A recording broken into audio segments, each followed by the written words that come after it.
Você imagina um copo de água. Você pega um copo de água, coloca uma colher de azeite, você vai ter um filme de azeite boiando sobre a água. Se você pegar uma colher e começar a agitar esse copo com água e azeite, você vai perceber que vão se formar pequenos glóbulos, porque o óleo não mistura com a água, isso se chama micela. Essas micelas, quanto mais energia você der nesse sistema, menores elas vão se tornando. Pela descarga de energia, elas vão se transformando cada vez em micelas menores.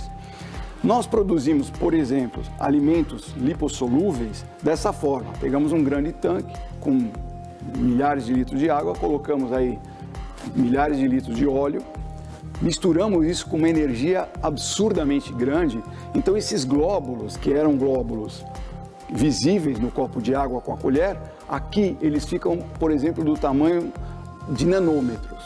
Para você entender o que é nanômetros, você pega um fio de cabelo. Um fio de cabelo tem um diâmetro de 100 mil nanômetros. Então, se fosse possível dividir um fio de cabelo em 100 mil partes, essas pequenas esferas, esses pequenos glóbulos que a gente produz, tem 30, 40 partes dessa. 30, 40, 50 nanômetros. Isso é uma forma simplificada de entender o conceito da nanotecnologia na produção de alimentos.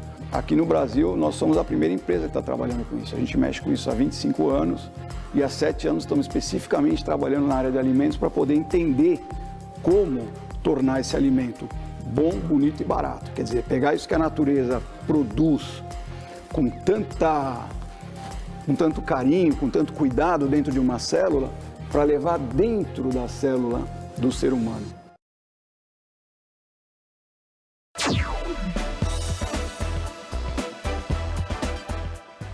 Se você pegar uma porção de leite, colocar no microscópio e for observar como ele é organizado, a proteína não está solta, a gordura de um lado, o açúcar do outro. Está organizado em nanomicelas, de 300 a 500 nanômetros. A pergunta que os cientistas fazem é por que a natureza selecionou esse tipo de alimentação? Porque ela é a melhor. Para nutrir um ser complexo como é um mamífero, por que eu vou colocar o alimento em uma nanopartícula? Pelo seguinte, ela fica mais biodisponível, mais facilmente absorvível, vai exigir menos energia desse organismo e vai ser totalmente aproveitada. Se você comer um pão aos bocados inteiros, você não vai absorver, você vai sem mastigar. A tua própria boca vai fracionar isso em partículas menores, vai molhar para que você possa absorver melhor. Agora, se você pegar industrialmente uma substância da natureza e transformar isso em partículas muito pequenas, você vai melhorar muito a absorção disso. Então, nós, como nos alimentamos de complexas moléculas bioativas, a forma mais eficaz de oferecer isso para o organismo é imitar a natureza e fazer isso. É através da nanoencapsulação, onde você protege, diminui o tamanho, aumenta a absorção, melhora a oferta. O resultado final é uma bioeficácia. Ou seja, o organismo gasta menos energia e absorve muito mais.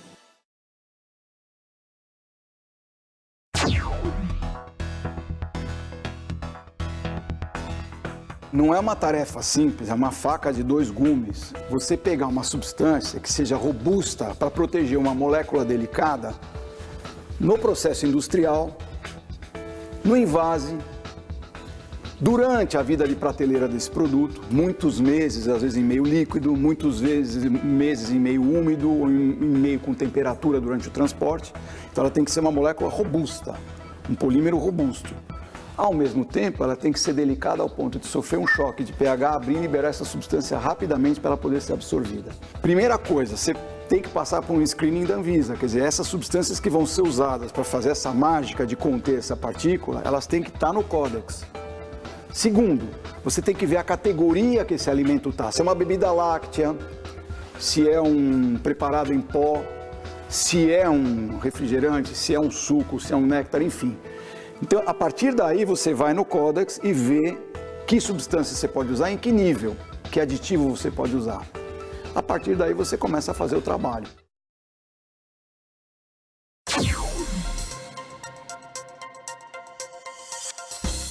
Através de uma parte do conhecimento chamada engenharia de membranas, né, ou ciência dos biopolímeros, a gente estuda a forma que isso vai ser liberado. Como a gente estudou uma forma industrial de conter essa partícula, produzir a partícula, conter, a gente estuda uma forma de liberar, que é a segunda parte.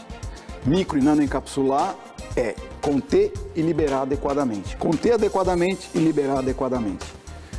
Então, existem diversas formas desse disparo de liberação. As mais conhecidas, a gente utiliza o choque de pH. Então, você tem um pH ácido no estômago, um pH básico duodeno. Você usa essa protonização no estômago e essa hidroxilação aqui para poder disparar. Então, você faz esse choque de pH e a cápsula abre. Esse é o disparo mais simples. Tem substâncias que não podem sofrer abertura nem aqui nem aqui, então você faz um disparo enzimático. Por exemplo, você tem uma enzima no teu pâncreas que se chama lipase, tem outra chamada amilase. Então você usa essas enzimas para clivar essa membrana com amido, com gordura, ela vai ser clivada, vai abrir e vai liberar a substância para que ela possa ser absorvida.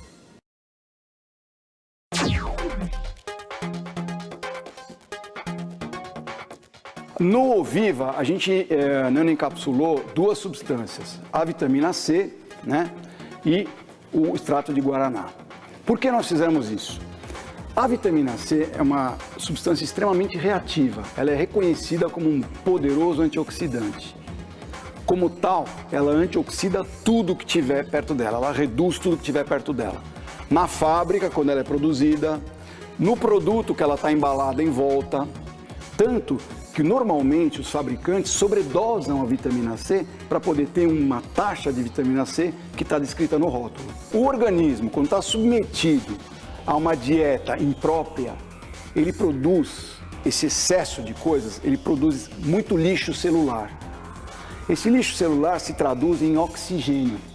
O povo chama de radicais livres. A vitamina C colocada no plasma, ela vai ter essa função antioxidante. Quando isso chega, rapidamente combina com o oxigênio combina com a vitamina C e neutraliza. Encapsulando essa substância e liberando ela no local adequado, a primeira coisa que a gente faz é não precisar sobredosar a vitamina C.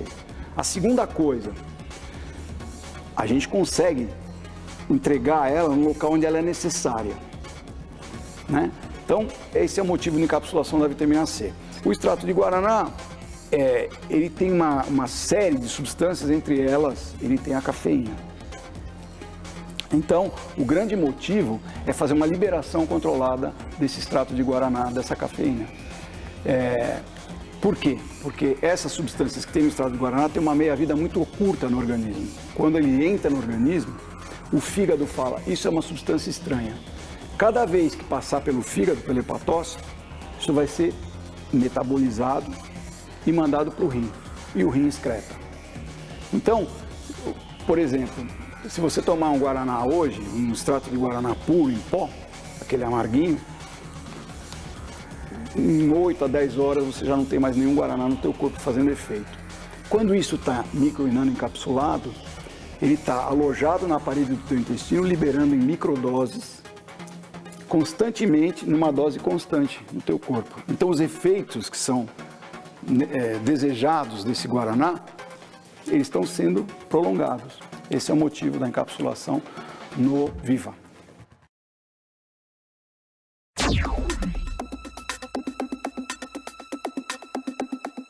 Primeiro, é a proteção que é dada para esse produto.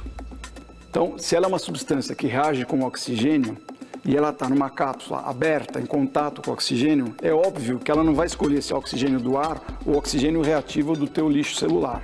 Ela vai começar a reagir na embalagem e na cápsula. A nossa não. A nanoencapsulada, ela está protegida, ela não tem contato com nenhum oxigênio. Então, todo o ácido ascórbico que foi colocado dentro da nanocápsula, ele vai ser entregue no sítio de absorção e no local de utilização. Em compensação, o produto que está em pó, que está numa apresentação macro, ele vai estar reagindo desde o começo. Então é óbvio que a funcionalidade dele vai estar comprometida por essa exposição precoce ao oxigênio, que é o alvo dele. A nossa não. Ela só começa a funcionar quando é liberada perto do sítio de absorção ou certo local de utilização. Essa é a grande vantagem que a gente tem.